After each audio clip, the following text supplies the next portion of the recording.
If you stopped using credit cards tomorrow, would your life collapse or finally make sense? In America and Britain, millions don't just use credit cards, they depend on them.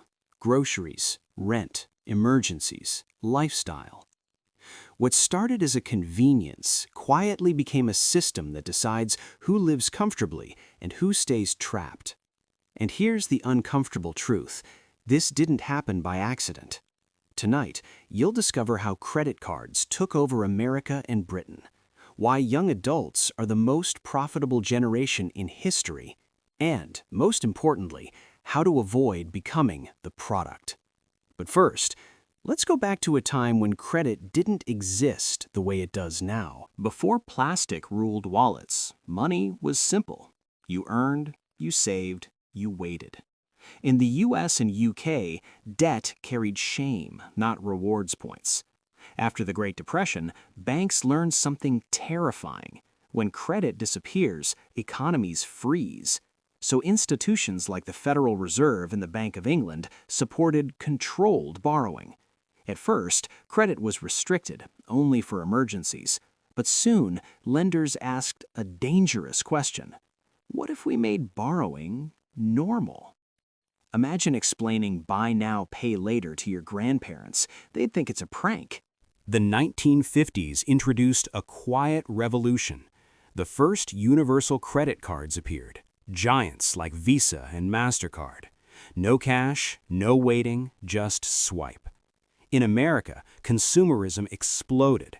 In Britain, post-war recovery embraced credit as progress. Credit cards weren't sold as debt. They were sold as freedom, freedom to travel, freedom to upgrade, freedom to look successful before you were. But here's where the system got smarter. They didn't just sell credit, they engineered behavior. Credit cards don't feel like money, and that's intentional. Studies show people spend 12 to 18% more using credit than cash. Minimum payments? The masterstroke. Just pay $40 this month. Sounds harmless, but in reality, it turns months into decades.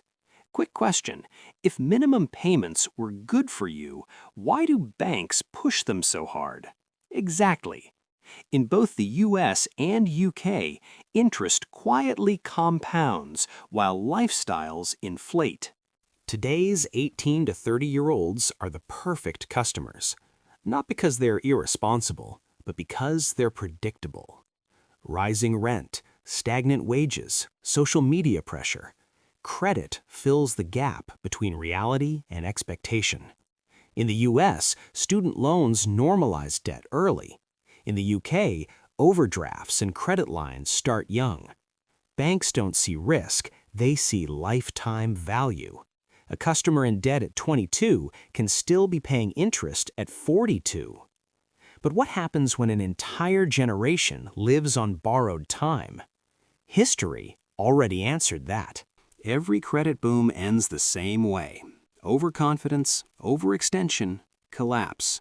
From financial crises to household stress, credit doesn't disappear, it tightens.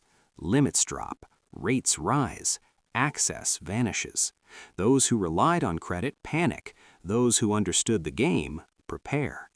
Funny how banks call it risk management when you're the one bleeding.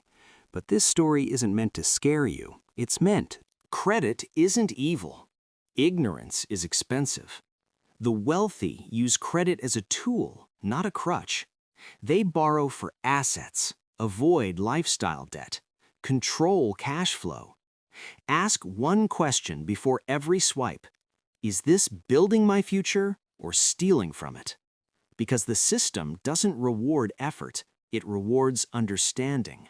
Credit cards didn't take over America and Britain by force. They were invited.